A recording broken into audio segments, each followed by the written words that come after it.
Hey everyone, welcome to the Anarchy Podcast. 99% of traders will never make consistent profits. So why listen to the 99% of advice? On this show, we're going to challenge some of the most hallowed and repeated tenets of trading, and in doing so, set you up to succeed where others fail. Spoiler alert, we don't have a secret strategy or magic wand that will let you skip out on the hard work of learning the markets, but we can debunk viewpoints that are holding you back. If that sounds good to you, come join us.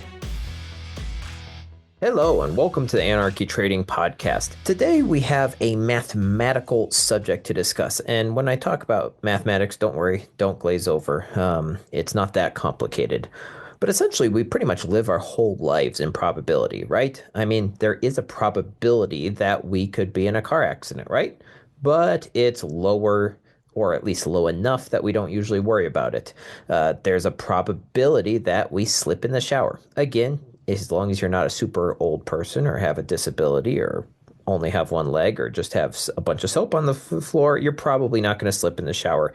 That being said, statistics, in general, trading is all about statistics. And Levi, I think, mentioned on our last podcast an interesting fact that there is actually some statistical and mathematical benefits to taking lower risk trades more often. If you're a longtime listener of the show, you know that, listen, most of the time we're recommending that you not overtrade, that you take a few trades max, 2 or 3. But Levi had this interesting take, so I wanted to kind of pick your brain, Levi, and see what's this hot take you've got where it's like more trades equal better statistical advantage. Yeah. So we've kind of throughout this whole time we've done this podcast, we've had a couple hot takes, a few of them that I think are generally good. And they're just there to help people put the math on your side as much as humanly possible, right? I trade lower risk to reward, even though kind of the standard advice is 1 to 2 or 1 to 3. I trade 1 to 1 or 1 to 1.5. I trade just to, and I've done a whole episode. We've done whole episodes on that, trying to help the math. We've done episodes on why we trade shorter time frames to be able to get the math in your favor as far as getting the experience you need, because the lower time frames mean you get more experience faster, so you can lower the amount of times it takes to get that feel that we talk about a lot.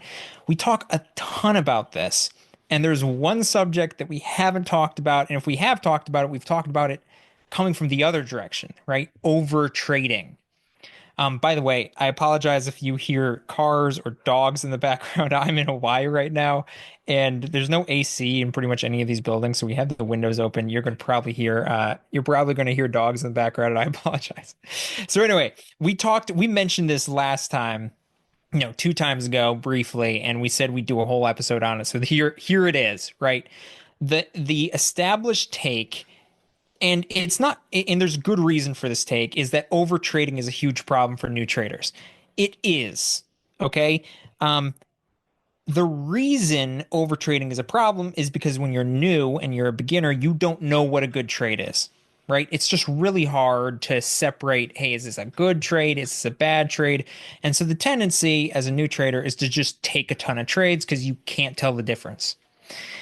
The reason I brought this up was because when we're talking about the statistics and the math of day trading, especially when you're trading prop firms or something where you have a trailing stop loss and you can only lose so much, even your own money, you want to minimize the outliers, right? You want to minimize the amount that bad luck can screw you over, right? Because there's plenty of bad luck in day trading. And so you want to minimize that as much as possible. You don't want to have bad luck blow an account. It's very easy for you to just, trade perfectly fine and lose 10 trades in a row. And all of a sudden, you've lost your account.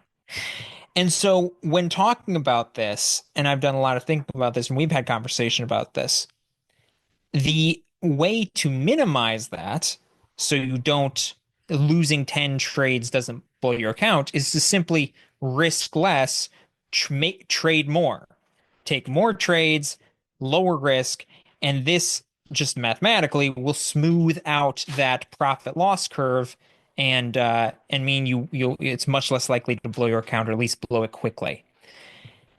That flies kind of in the face of everything we talked about, and I can let you kind of I want to get your thoughts on this, because this sounds like it's contradicting the idea of, hey, don't overtrade. And I'll go and explain, I guess, my side of why that's not the same. But I just kind of wanted to throw it your way and see what your thoughts were, and why maybe this isn't a contradiction. Yeah, so it's not a contradiction for a couple reasons. The number one reason is because let's just think about the mathematics a while. A lot of people advocate trading, like, let's be honest, a lot of the gurus say, let's trade the 4 hour, right? How often does a good 4 hour setup happen? Very rarely, right? We're talking every few days, possibly. Um, if that's the case, you're taking one trade. Most people trading on the 4 hour, they're recommending you risk what, 1%, 2% maybe? So let's say you have a 5% drawdown. You can lose five trades over the course of a month of trading. Now, what are the chances of losing five trades in the course of a month?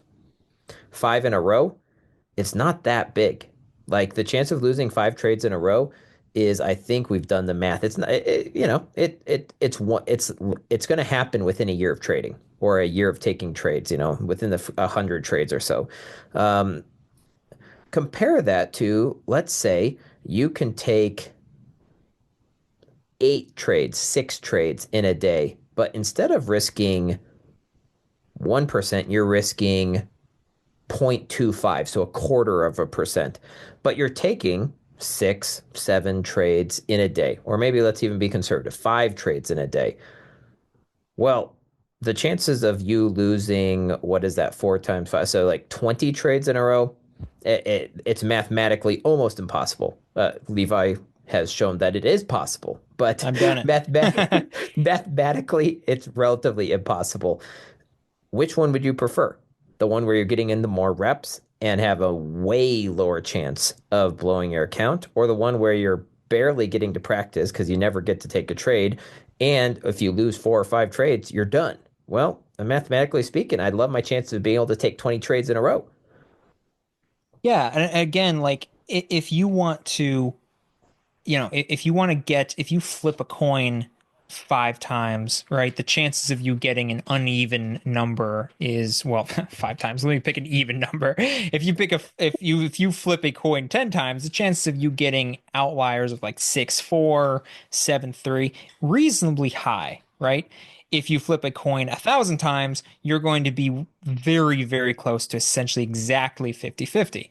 The Just so you do idea, know that, did you know that mathematically speaking, you have a slightly higher chance of flipping a heads than tails?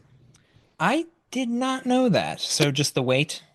Yep, In look it up. Interesting. It's like Wow. 50 point, it's like 50 point, like 3%, like 50.03, like, but it's like 3/10 of a Yeah, percent. yeah.